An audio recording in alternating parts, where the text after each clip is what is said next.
No contact. No, it's not. Part 1. No contact is the Holy Grail. It is a state of affairs, a place of being, and the absolute answer to any and all ensnarement with our kind. You must strive for it, impose it, and maintain it. Yet, so many claim they have achieved this nirvana, but they have not done so. Many assert they have implemented a no-contact regime, and then ask, why am I still being hoovered to his telephone calls? Others state that they are applying no contact, but the narcissist keeps coming over to talk to them, and they feel helpless to stop this, and they want to know why this keeps happening. It is because it is not a situation of no contact. This may seem obvious to some of you reading, but do understand that the regularity by which I encounter such observations and questions demonstrates two matters very clearly. 1. A large number of people do not truly understand what no contact really means, and 2. Emotional thinking and its power over people causes them to allow holes in their no contact defense, so that it does not become a no contact defense at all, or even anything close. With regard to the first point, I understand how this comes about.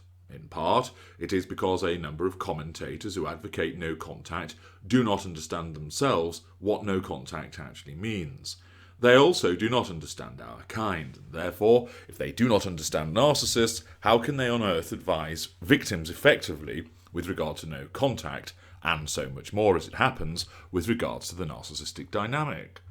They fail to realise how we attack no contact. They fail to realise how no contact is so much more than just staying away from a physical interaction with the narcissist.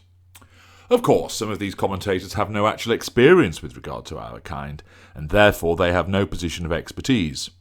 Furthermore, some have had the interaction, but they are failing and falling prey to their own emotional thinking, which means that they fail to advocate the proper and total no-contact regime, and or they allow certain forms of interaction, not realizing this breaches no contact, and or they regard it as a permissible situation and without actual consequence.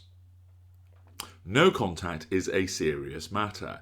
It is the solution to the problem of ensnarement with our kind, and must be addressed properly and resolutely. And the only way of doing this is to accord with what I explain to you, and to apply it completely.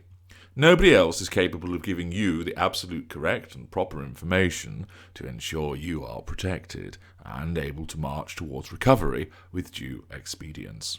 So, let us examine various situations which are common with regard to victims and their attempts to implement no contact.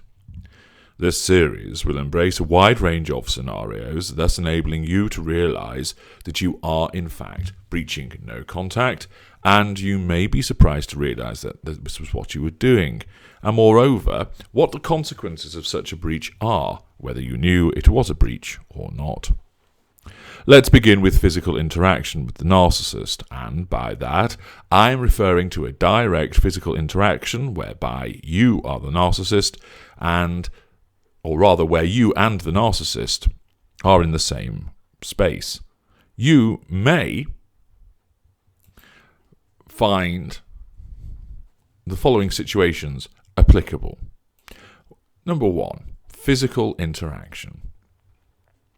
Most people at least recognize that physical interaction with the narcissist is breaching no contact. However, there are still a number who seek to split hairs when it comes to a physical interaction with the narcissist, and of course that is being driven by emotional thinking, which will con a victim into thinking that the interaction is somehow okay or is not a real breach of no contact.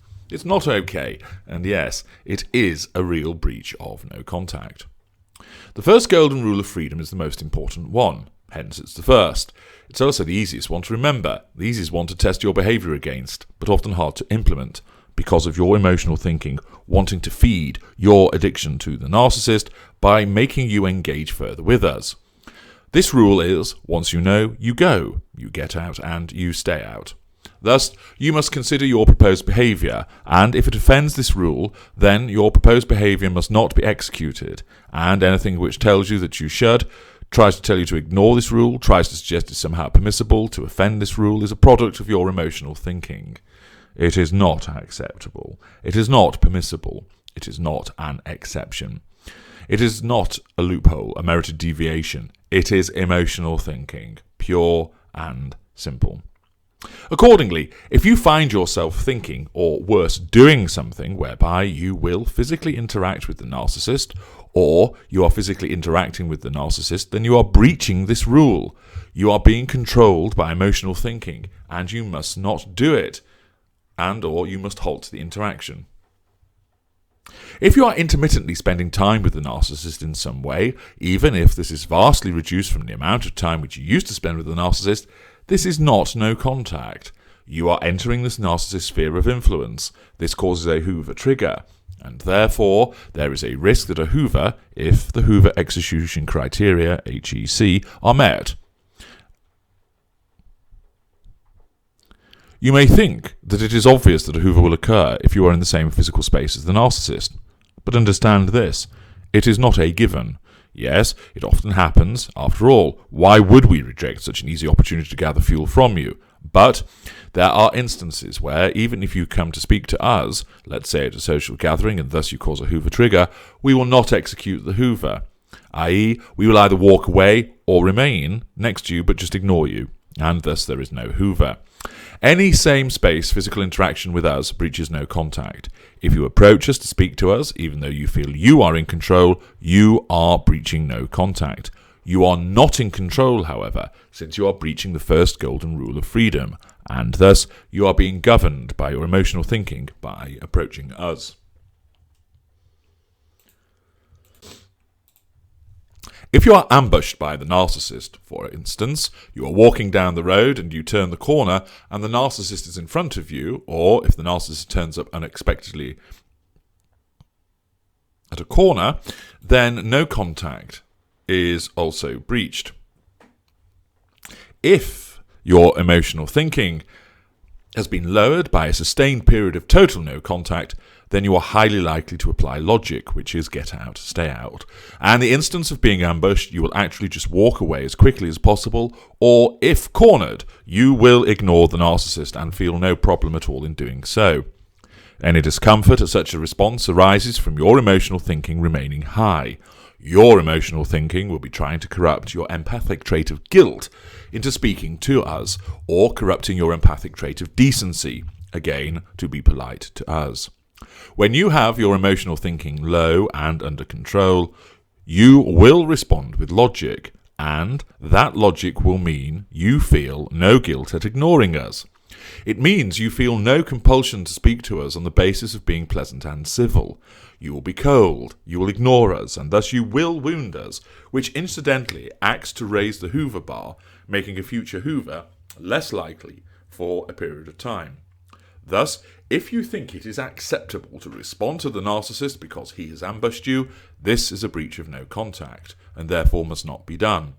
It is not a case of it not counting because he ambushed you, as opposed to you approach the narcissist.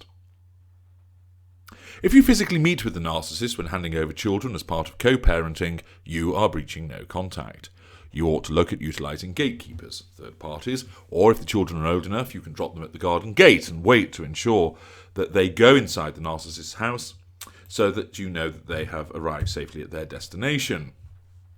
There are a variety of different ways of effecting co-parenting without the necessity of any actual physical interaction with the narcissist parent. Whilst you may think that it is better that you are civil to one another, remember, you are dealing with a narcissist. And if you have physical interactions, even if it is just 10 minutes civil discussion, then A, you will be providing fuel. We're getting what we want. B, owing to our black and white thinking, you run the risk of being subjected to some form of unpleasant or abusive behaviour through a Hoover.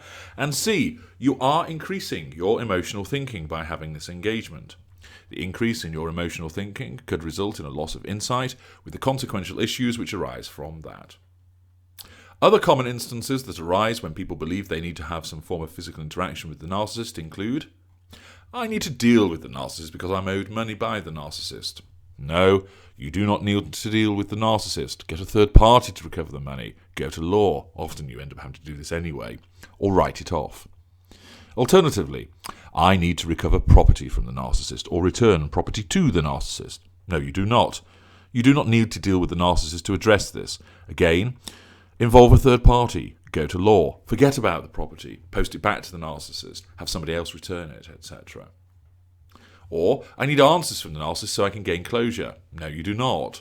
You will not get the answers. You will not get closure. I will give you the answers, and you will make your own closure. We will not grant it to you, because that runs contrary to our interests. I need to tell the narcissist what a bastard he or she is.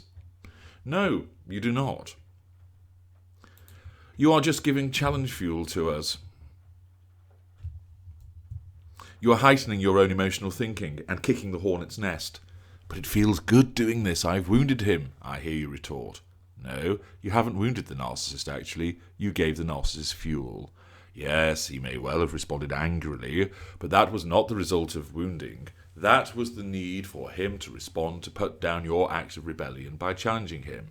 Yes, you may well feel good, feel better for tearing a strip off the narcissist, but it ultimately acts against you. Your emotional thinking has risen, you have provided fuel, and you run the risk of malign hoovers in response. It feels good, because this is your emotional thinking, conning you into doing it again and again and again to feed your addiction to the narcissist, and this is not in your best interests.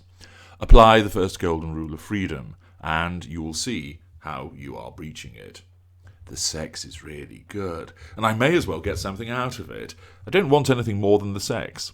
No, you may not as well get something out of it. Yes, the sex may well be exceedingly good. It often is with our kind.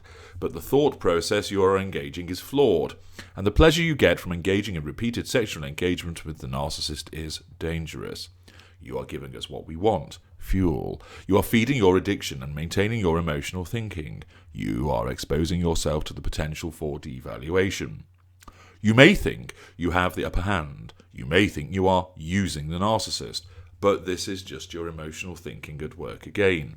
It is utilizing your narcissistic sense of pride to make you think that it is good to extract something from the narcissist. It is corrupting your empathic trait of justice, making you think that you are getting your own back on us. You're not. You're offending the first golden rule of freedom. I don't care if you think you have control. You do not. The fact that you think you have control and thus ignoring the first golden rule of freedom confirms you do not have control because you are being led by your emotional thinking. The risk to you is that your repeated engagement, which increases your emotional thinking, will cause you to reach a tipping point whereby you are ensnared again. This ensnarement does not necessarily mean going back into a formal relationship with us, but it means a continued engagement of some form where you have lost insight. It will happen, and if you think that it will not, then guess what? Yes, you are succumbing to emotional thinking again. You might be able to have sex the once and then walk away and never do it again, but it's highly unlikely, and therefore, why take the risk? Your emotional thinking will be fighting hard, very hard, to make you engage with us and cause you to lose insight. Would you put your head in the lion's mouth, knowing there is a risk it might bite? No. Same applies to us. Do not take a risk which is entirely unnecessary. Obey that golden rule and get out and stay out. You might say, I want the narcissist to see how much he has hurt me. He needs to know what he has done. Pointless. We do not care. Your hurt, your anger, your misery, your upset, it is all more fuel, and we will lap it up. You will get nothing out of it, save more manipulation, heightened emotional thinking, and in all likelihood further ensnarement, and with that, more misery. Yes, you are hurt. Showing that hurt to us serves no purpose. Again, your emotional thinking will be telling you to do it, to make you feel better. You are unlikely to feel better, and even if you do, it will not last, and there is a greater price to pay for that fleeting moment of illusory improvement in how you feel. You might say, I can help the narcissist. He can change. He's a lost soul. He needs my help. No, you cannot change the narcissist. You cannot help, but you can help yourself. Your emotional thinking is corrupting your compassion empathic trait. It is corrupting your trait of wanting to fix and to heal. Once again, by trying to use these traits to cause you to interact physically with the narcissist, all that is happening is that you are delivering control to the narcissist. You will provide fuel, and you will heighten your emotional thinking further. You will run the risk of further devaluation or a malign Hoover, dependent on where you are in the narcissistic dynamic. It may seem obvious to some, but many people still breach no contact by seeking and or allowing physical interaction with the narcissist. Whether it is the narcissist coming to see you, the narcissist appearing in person through an ambush, or you seeking an audience with the narcissist in person, all of these are breaches of no contact and must not be carried out. And if you have done any of them, then they must not be repeated. Any thinking which suggests that there is a good reason to allow such physical interaction to happen is emotional thinking, and you must reject it immediately before it gets a hold on you, and it will if you keep allowing emotional thinking into your life. And greater adverse consequence will occur as a result of you losing insight, failing to follow logic, and falling prey to the disastrous influences of emotional thinking. Remember, emotional thinking is not your friend. It is a con artist. It makes you think you are using logic when you are not. Reject it. Obey the first golden rule of freedom.